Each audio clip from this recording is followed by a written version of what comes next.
Welcome for today's show in Menopause Made Easy. I'm your host, Dilyana Mileva. I am a sleep expert and menopause coach, and I'm helping women to find this balance between business life and their personal life, and find their personal passion, purpose, and pleasure going through this challenging time to premenopause and menopause. I'm so delighted and excited today to have this wonderful guest with me, which is Jill Lublin. And I will allow her to introduce herself to the public. Tell us, Jill, who are actually Jill Lublin and what you're doing. Oh, thank you. And I'm grateful to be here with you. Well, the first thing is I'm a publicity expert. That's really one of the big things I do. I actually wrote the book on it called Guerrilla Publicity, and 3 other books, including my latest called The Profit of Kindness. To that end, I run publicity breakthrough boot camps and intentional kindness communities. So having a blast out there, changing lives, and have been doing this for a wonderful amount of time. So have been serving literally thousands of people, and just publicity and getting your word out there. That's my, I consider it, contribution to help others really get their name out there. Hey, how do you take a self-care in your daily routine? Tell me a little bit about your meditation, how you nurture yourself, how you take this self-care to be able to run this successful business. Yeah, well, that's always the crux, right? Because guess what? Doing all of this requires a lot of me. And so how I take care of myself is in the morning, first thing, meditation. Exercise, not always as great at that, just saying, but I do have it in the calendar, which is great. I do consistent, I have 2 cats, and I call them kitty hug breaks, right? And I just go and I love on my cats and I rub my face in their fur, and that's good for the oxytocin. I do quit at like 5:36, right? And I watch movies. I love movies. I take baths. So at night I am off. I am not one of these work, 18-hour day kind of women. I really do create a boundary for when I start and at night. Now, I often don't start till about 10 a.m. That's my ideal, so that I have the time in the morning to nurture myself and to take it a little easy. I actually think it's really hard, at least for me, it's a little harsh on my body and my spirit to get out of bed and hit the ground running. I mean, I tell you, just this morning, honestly, I had a 8:15 meeting, I had a 9:30 meeting, I had this wonderful kindness circles that I do, and now this podcast, and guess what? The whole day is like this. It's unusual for me, but occasionally, I like to say, and I think this is something helpful for all of us, I have rules, and 80% of the time they work. The other 20%, you just go with it. There are moments where you just do everything it takes to do what needs to be done, and that's okay. So I think letting both things coexist is positive for your ease. And also flexibility, yeah, to be able to be flexible and to react according to the situation and not really be strict to schedule. You have to be really flexible to find this balance. So balance is really, I think, the key. And also find the balance between the feminine side and masculine side. And when you're running the business as a woman, what does mean for you, Jill? Oh boy, I think that's a really interesting thing, because truthfully, I have always been a, shall I say, ambitious person. I love to accomplish things. It really does fill me up, not from an ego perspective, just fills me up to help people and to contribute and to get things done and to accomplish things, right? I love it. And so I've had to really, shall I say, practice with that. I've had to learn how to let my boat kind of swirl in the water and not always row it.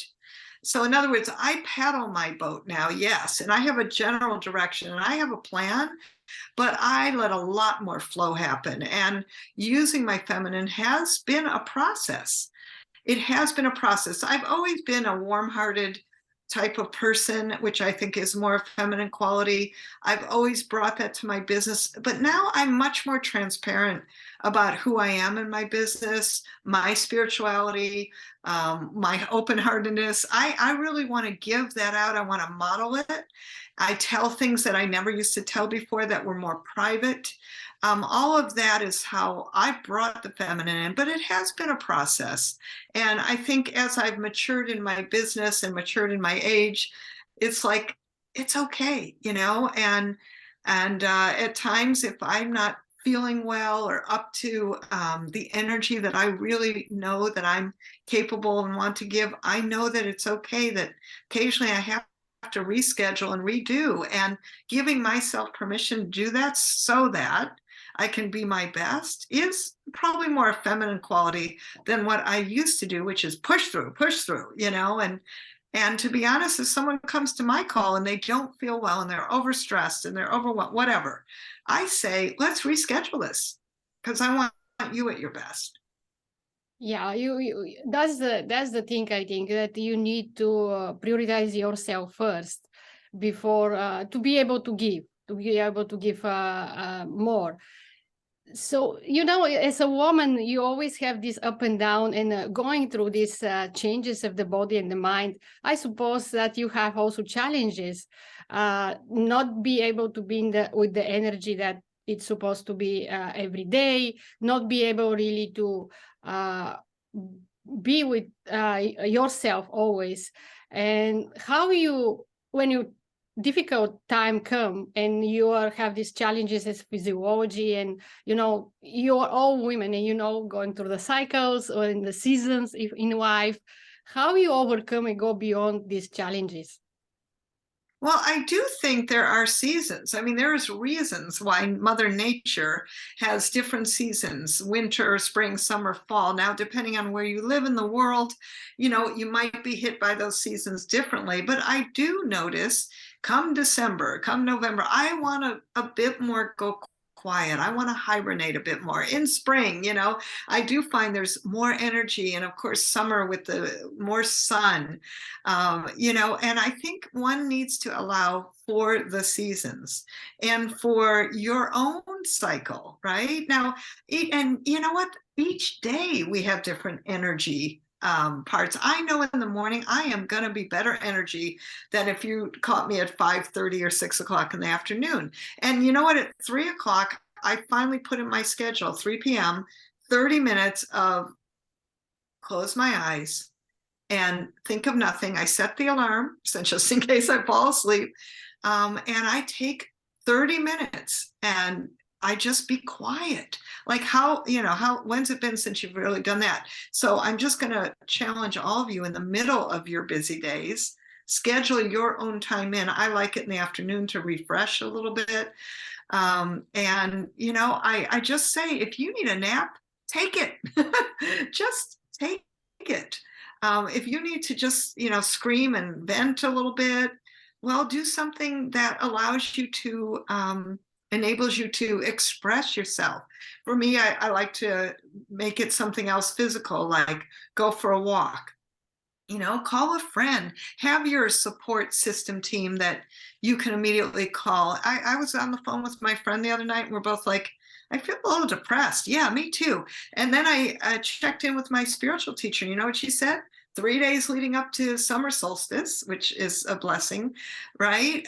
There is irritability, sadness, depression. Guess what? It's normal. Somehow that felt better to me.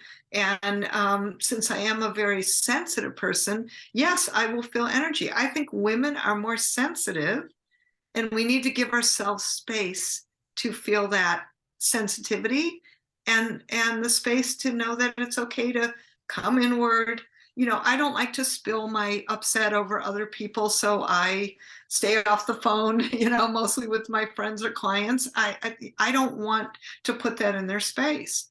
So you just need ways that you can kind of download and get off steam. Whatever that is, that's healthy for you. Yeah, schedule this me time. at least few minutes for yourself to nurture your soul, to cherish yourself, to bring this joy and happiness again in your life. How you help the people actually? What you do to help others with the publicity? Yeah, so my main thing is to support you to get your visibility built up, your message out there with real world things you actually can get done. So that includes a publicity breakthrough mastermind, which I'm so delighted you're part of.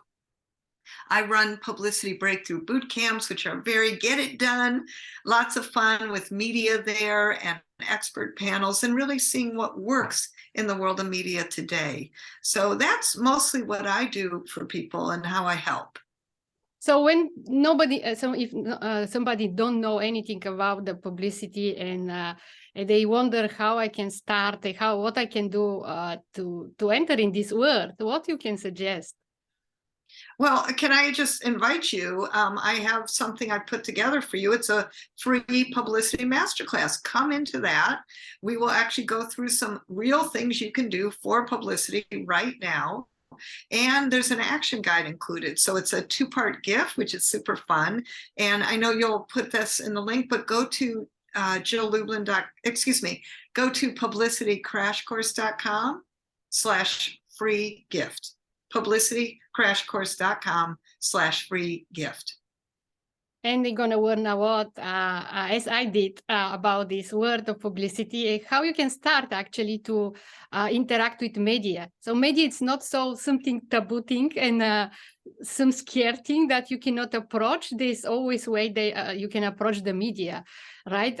What I learned from you is that you just need to find the right person to communicate with, right? Yes, and simple things. I'm really big on what I call visibility building activities, simple things you can do to stay out in the public so that people know your name. I like to call that the I've heard of you somewhere syndrome. And yes, 30 minutes a week is going to make a world of difference to just focus in on some things you can do to raise your visibility. And we'll go over that in the publicity free masterclass. It's live and interactive with me. Because if nobody know about you, you keep this best keep secret, how you can people find you, right? It's a publicity is the best way people to find you, to get this visibility, because many people misunderstood visibility. Actually, what is that exactly, right? Yes, you need to get seen, to get to get seen, to get known, and to get paid, right? And I think the more that people see you and know you, there's trust built in, which is essential for success. You're right. It's absolutely building trust. People know who you are and what you're doing is the key of your business, to success of your business. And if you have to give one thing to our audience that they can take from you as suggestions to have successful business life as a woman, what you can suggest them? Well, I think one of the biggest things is get clear on your message. It really does start with your message. And especially as a woman, you need to be authentic and resonant. Women tend to more come from your heart. Please get in your heart and ask yourself, what's my message? Not what do I do? That's masculine. What's my message? What do I want to give to the world? What's my gift? Think of it like that. And that will help you create a message that matters for you, that you can speak authentically, that resonates in your spirit, that helps you feel good and get out of bed in the morning with some purpose and with some action. Because I do think to love what you do and do what you love is beautiful. And let's be honest, some days are going to be better than others. So I want you to feel good about your purpose, which manifests with your message. Thank you, Jill. Thank you so much for your time today and for your wisdom to share with our audience. It was such an honor to be with you today. Thank you. It's an honor to be with you too.